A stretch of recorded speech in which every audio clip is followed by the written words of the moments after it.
Galain ini kan diadaptasi inspirasi awal dari cerita-cerita di dalam podcast mereka ya. Okay. Jadi mereka sebagai pemilik IP juga pastinya kan sangat total di project ini, bukan sebagai aktor saja, tapi sejak bikin cerita dari awal bikin konsep, film yang kedua apa nih, tentang apa, itu kita selalu diskusi bareng.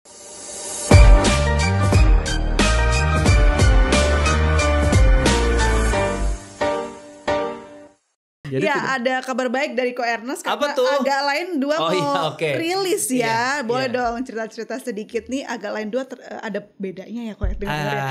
Informasinya banyak yang memberikan ide-ide di dalamnya. Nah, boleh dong ceritain sedikit. Agak Lain 2 ini kita kasih subjudul Menyala Pantiku. Akan tayang 27 November. Jadi Menyala Pantiku ini pertama-tama aku mau jelasin dulu mungkin konsepnya Agak Lain sebagai sebuah franchise atau IP. Kita terinspirasi dari Warkop DKI, Pak. Jadi mereka setiap kali membuat film baru ya udah film baru Agi aja gitu. Ntar di sini jadi polisi, ntar di sini jadi anak kos, ntar di sini jadi apa gitu. Jadi nggak harus bukan sebuah sequel ataupun spin-off ataupun prequel. Kenapa? Karena kita pengen yang paling menarik buat kita itu kan story. Imaginary itu sangat believe sama story. Jadi kalau kita setiap film kita start fresh, kita nggak terikat sama film sebelumnya. Kita bisa bikin cerita apapun gitu. Jadi kenapa judulnya Agak Lain 2 ini Menyala Pantiku? Karena ini tentang mereka berempat cerita jadi detektif memburu seorang buronan yang bersembunyi dan menyamar di dalam sebuah panti jompo. Ya, jadi ini bapak ibu yang mana atau pegawainya kah, pokoknya mereka harus infiltrasi ke dalam panti jompo itu. Kita masih pertahankan core values-nya film Agak Lain tuh pertama harus selucu mungkin, karena terutama di tengah berbagai gejolak di masyarakat kita pengen kasih escapism lah Pak ya, 2 jam di bioskop ketawa-ketawa bikin seneng. Dan kedua tetap walaupun komedi kita ada tulang punggung dramatik yang kita buat cukup serius gitu. Kalau di film pertama ada Oki dan ibunya, di sini nanti teman-teman bisa lihat ada apa. Dan kasih spoiler dong. Ada apa? Ada ibu yang gendut itu yang mana? Iya, jadi di sini ada deh pokoknya. Nonton deh 27 November ya. 27 November. Kalau Pak Agung juga nungguin ya Pak? Oh ya nungguin. Ya kayaknya cerita itu ada misteri di panti tadi. Ada sesuatu. Jadi mereka ini kayaknya suruh ada mission dari kepolisian. Gitu. Jadi mereka berempat ini karena nyamar ke dalam panti yang kan ada cerita kan? Iya, enggak. Tadi nggak mau cerita. Iya, aku kasih bocoran. Yang 2 nyamar jadi pegawai, yang 2 lagi nyamar jadi penghuni. Jadi yang 2 ini harus di make up menjadi lansia. Tapi kok Ernest bener ya membuka untuk teman-teman pemain ini memberikan ide-ide di dalam film ini? Tidak selalu, tapi karena konteksnya ini Agak Lain ini kan diadaptasi inspirasi awal dari cerita-cerita di dalam podcast mereka ya. Jadi mereka sebagai pemilik IP juga pastinya kan sangat total di project ini, bukan sebagai aktor saja, tapi sejak bikin cerita dari awal bikin konsep, film yang kedua apa nih, tentang apa, itu kita selalu diskusi bareng gitu. Jadi based on pengalaman mereka? Hal-hal kecil di dalamnya based on pengalaman mereka, bercandaan-bercandaan internal misalnya kayak Bene nggak akur sama bapaknya gitu misalnya, itu dari real life situation misalnya gitu ya. Tapi ada juga tentunya kita tidak mungkin bisa adaptasi seluruhnya faktual gitu. Di film kedua ini ada juga yang sifatnya sangat berlandaskan dari hidup mereka nanti. Menarik nih Pak. Jadi setiap pemain punya IP-nya sendiri-sendiri. Nah, perlindungannya seperti apa kalau misalnya dalam satu film banyak IP yang munculkan? Ya makanya tadi kalau saya katakan tadi bahwa sebenarnya film itu a bundle of right, sekumpulan hak yang ada dalam sebuah film. Jadi kontribusi dari orang yang ada di dalam sebuah film tadi itu juga merupakan bagian dari karya mereka. Jadi makanya tadi saya bilang ketika sebuah film itu dihasilkan, untuk melakukan editing pun juga harus minta izin kepada sutradaranya.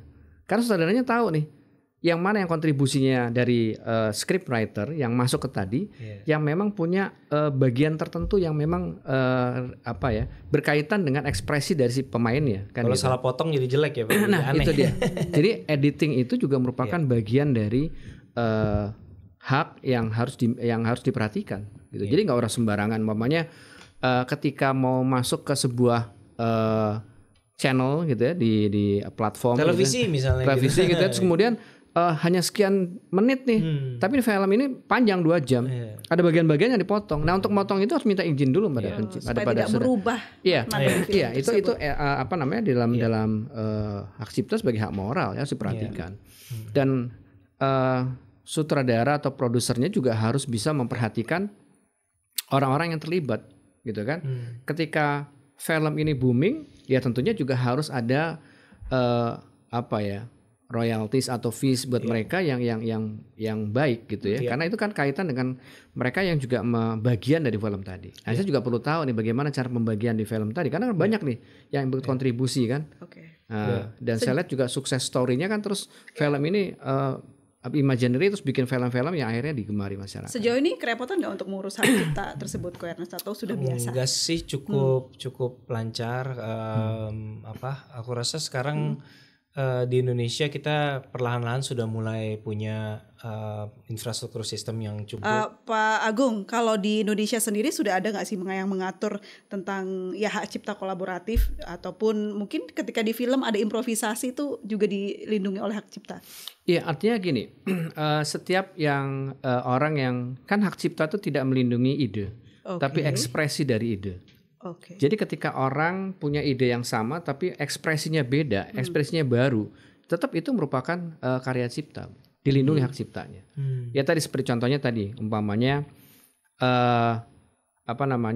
dalam sebuah film ada scriptwriter, terus kemudian dia mengekspresikan dirinya sendiri dengan gayanya dia.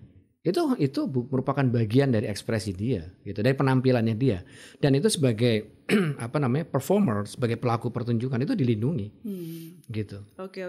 Ko Ernest, Agak Lain 2 ini targetnya mau naikin penjualan melebihi Agak Lain 1 atau pengen kasih experience yang berbeda untuk penonton? Aku rasa terlalu susah lah untuk kita memprediksi jumlah penonton. Toh kan film Agak Lain pertama juga 9 juta juga siapa yang nyangka gitu. Jadi kita sih merasa film ini tetap berusaha semurni film sebelumnya.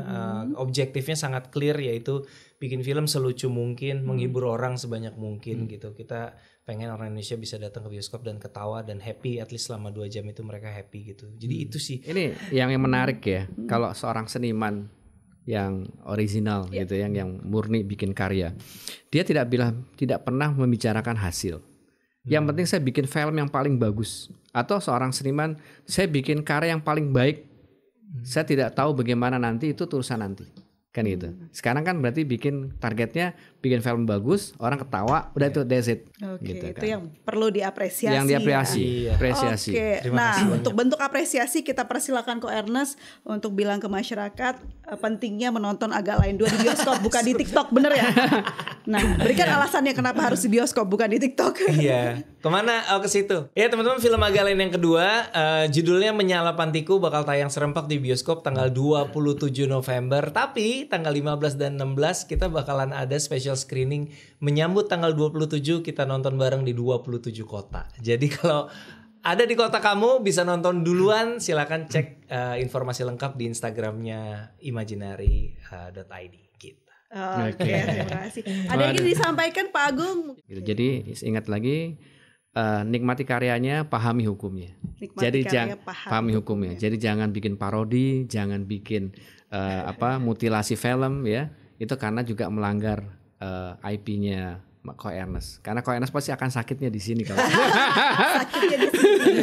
Kita jadi punya ilmu baru ya di teman-teman semua soal perfilman dari Ko Ernest. Ternyata bukan sekedar hiburan, tapi juga soal menjaga keadilan, kepemilikan, dan juga menjaga makna dari film itu sendiri. Karena film yang bagus bukan yang hanya laku saja, tapi yang meaningful ya, Ko, yang berarti, yang punya dampak, impact. Seru sekali episode kali ini. Terima kasih banyak. Nantikan episode selanjutnya. Saya Aprilia Putri pamit. Sampai jumpa.